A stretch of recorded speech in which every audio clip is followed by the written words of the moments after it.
Greetings, everyone, and welcome to episode 123 of Teaching Tales, the podcast totally devoted to sharing stories and hopefully inspiration from the world of education.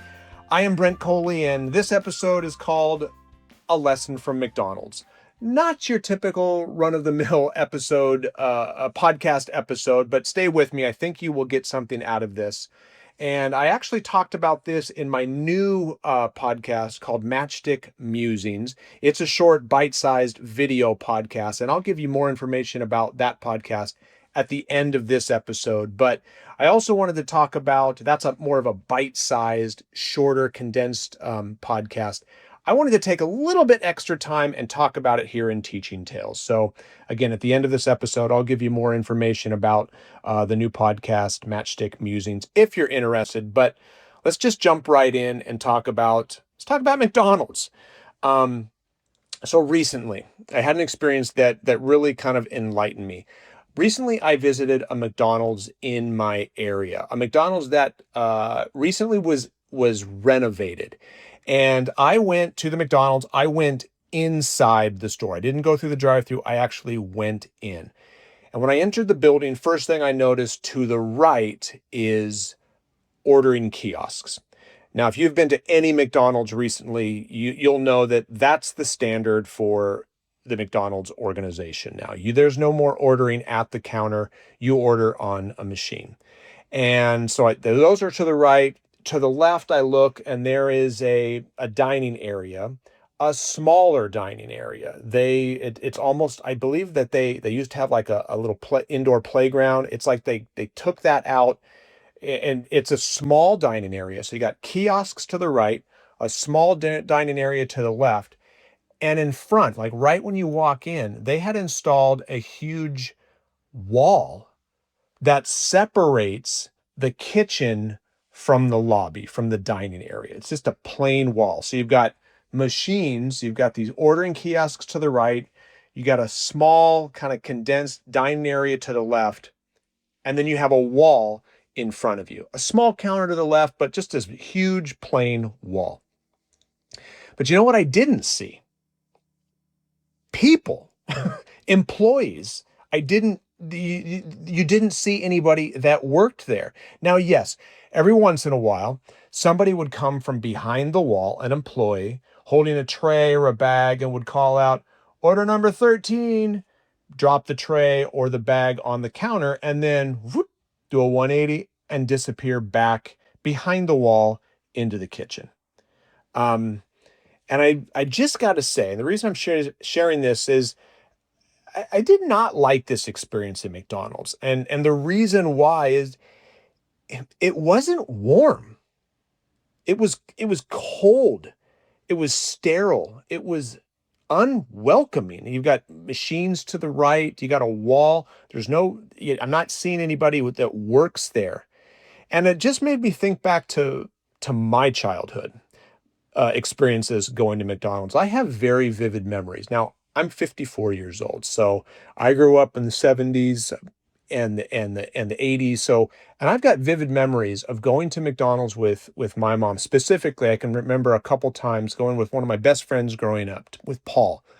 And I remember my mom taking me and Paul and his mom going to McDonald's, and mom's got us a Happy Meal, and we ate our hamburgers and French fries. And then we played outside on the outdoor playground. If you are in my age bracket, you probably are conjuring up memories right now.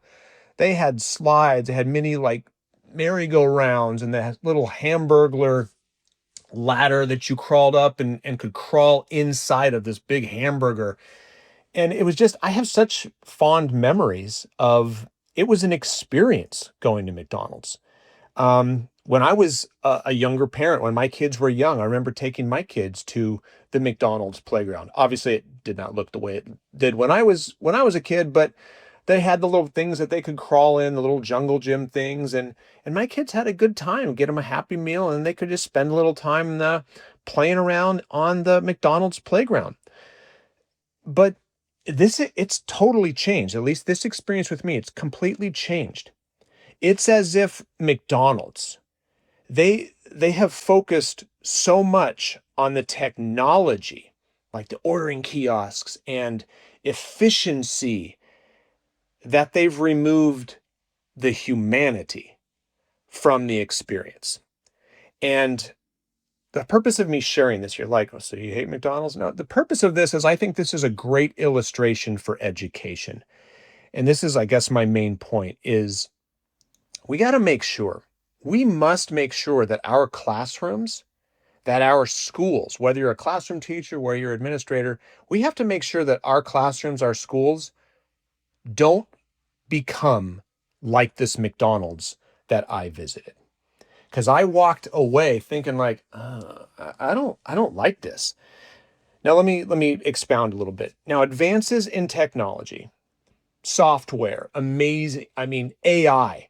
Think of how far technology has come, almost daily, almost just what it can do. What we can do with technology now and AI, it is enabling us to do so much more than we have ever been able to do before. Like things unimaginable, stuff that we only saw like in Star Trek, things like that. We're actually doing now with things like AI.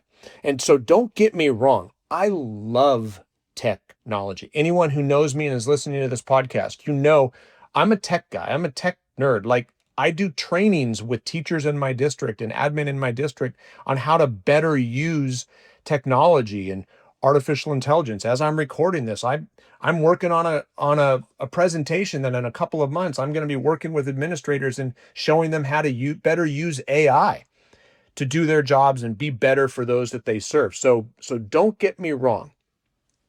This is not an anti-tech or anti-efficiency, anything like that. But as great as technology is, this is my point. It can't replace the warmth, the personal connection that only teachers and administrators can provide. This McDonald's was sterile. It was warm. It was cold. It may have been efficient, but I left feeling like, I don't really have a desire to go back. As great as tech is, it can't replace people. For example, let me give you an example. A device, a Chromebook, isn't going to look a 5-year-old, it isn't going to look a student who was absent the previous day and smile at him and say, I'm so glad you're back today. We missed you yesterday. Welcome back. AI is not going to give a hug to a 5-year-old who just fell down on the playground and skinned her knee and is crying. And it's not going to put a Band-Aid on that kiddo's knee. AI isn't going to try to console that high school girl whose boyfriend just broke up with her and she needs to talk to somebody. Okay, and tech is great, but it cannot replace people. We've got to make sure that in the name of advancement or improving efficiency that we don't become like this McDonald's. Because, let me ask you a question, improvement at the expense of humanity, of students and staff feeling welcome. If we're like, we're going to improve, but if it's at the expense of humanity, of the students, of them feeling welcome, I would ask you the question, is that really improvement? If students, parents, if the staff, if they walk away from our classes, from our schools, feeling the way I felt leaving McDonald's, that's a problem. Now, I didn't have time in the other podcast, but let me take this with another fast food example. Let me ask you a question. I want you right now, think of a fast food example that would come to your mind if I say, what's an example of the opposite of what I just described with this particular McDonald's location? What is a fast food restaurant that is the opposite of that McDonald's, that isn't cold and sterile and unwelcoming? What's a fast food restaurant that is warm, that is inviting, that is welcoming? Right now, think about that. I asked this to my wife earlier, and I'm going to guess anyone listening right now, many people listening right now, hopefully there's many people listening, but if you're listening, I'm going to go out on a limb and say, you're thinking Chick-fil-A. Yeah, Chick-fil-A. Because Chick-fil-A is the opposite of what I just talked about. Let's talk about Chick-fil-A. Most of us, I'm sure we've been to Chick-fil-A. You go into Chick-fil-A, it's welcoming. It's not cold. It's not sterile. You are greeted by the people. They're always smiling. And when you say thank you, what do they say? That's right. They say, my pleasure. They are trained to have outstanding customer service. Do you order at kiosks at Chick-fil-A?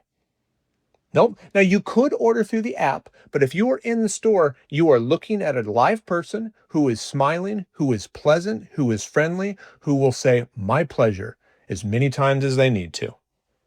Let me ask you another question. Is Chick-fil-A efficient? You bet. Anyone been in a Chick-fil-A drive-thru recently?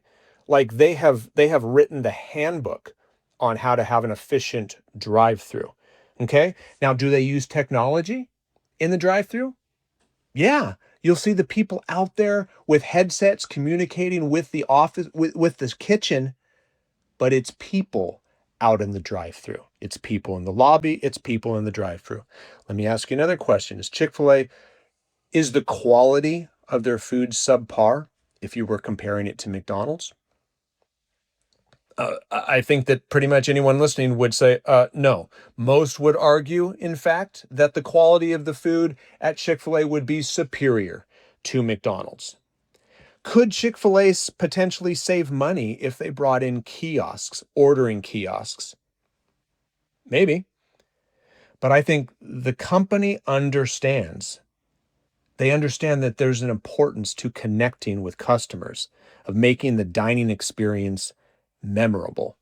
So again, Chick-fil-A is efficient. It's quality. Do they utilize technology? They do. But they don't do it at the expense of the customer experience. If you're in Southern California or In-N-Out might be another one that you were thinking about. If you're in Southern California or you're the West Coast, someone that has In-N-Outs, In-N-Out is very similar. When you walk into In-N-Out, are you ordering at a kiosk? Nope. You're talking with a person who is always smiling and has great customer service. Is In-N-Out efficient? Yeah. You look behind the kitchen and you see they've got it down to a science. Can you see the employees? Yeah. At every location, there's no walls separating the people from the lobby. You can see it. So my point is, it's like, I'm not anti-fast food. And I'm not anti-McDonald's. The purpose of this is Chick-fil-A gets it. They utilize technology, but they don't do it at the expense of the customer experience. They don't do it at the expense of making people feel welcome. People walk away from Chick-fil-A dining experiences with pleasant experiences. And they don't sacrifice quality to do so. And my whole point in this episode is we can do the same thing in education. It's not a one or the other type of thing. You can utilize technology, period. Let me back it up. We should utilize technology, ... when it's appropriate. If it doesn't come at the expense of building relationships with students, building relationships with staff, building relationships with the community. Okay? Are kiosks efficient? Yeah. But I want to talk to a person. Okay? I want to talk to a person. So anyway, that's my point. Lesson from McDonald's is if you got a classroom, if you're a classroom teacher, we want to use technology when it's appropriate. But I use this as like, I love technology, but I'm also constantly preaching the importance of the small things, of the relationships, of the human interaction. And there is no kind of technology that is going to replace, again, the hug, the smile, the warmth that we can provide. So anyway, that's the lesson from McDonald's that I wanted to share with you. Hopefully you got something out of that. And before we sign off on this, just a reminder, as I mentioned at the opening of the show, Matchstick Musings is a brand new podcast. Again, I'm continuing with Teaching Tales. I've got a few more episodes already planned coming out in the next few weeks and months for that. But Matchstick Musing is a brand new bite-sized video podcast. So Teaching Tales audio, you're just listening to this. Matchstick Musings, 3 minutes or less video podcast. I'm recording in my car. You'll see me sitting not driving. That would be unsafe. I'm parked. It's just me, literally 2.5, 3 minutes, less than 3 minutes, just short stories, experiences that have just kind of made me muse, that I think could be encouraging or inspirational to teachers, educators everywhere. But honestly, it goes beyond that too. So if you're interested in that, you can watch it on my YouTube channel. You can watch them on my website at brentcoley.com.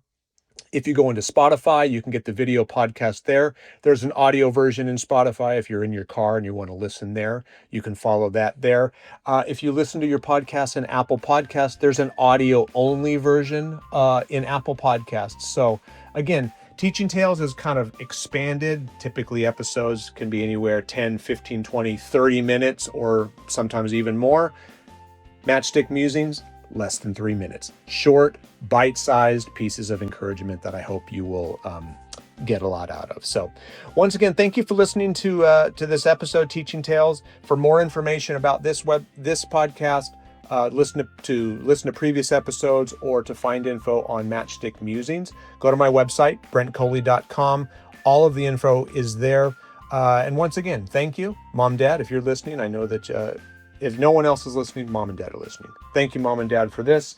And until next time, have a good one.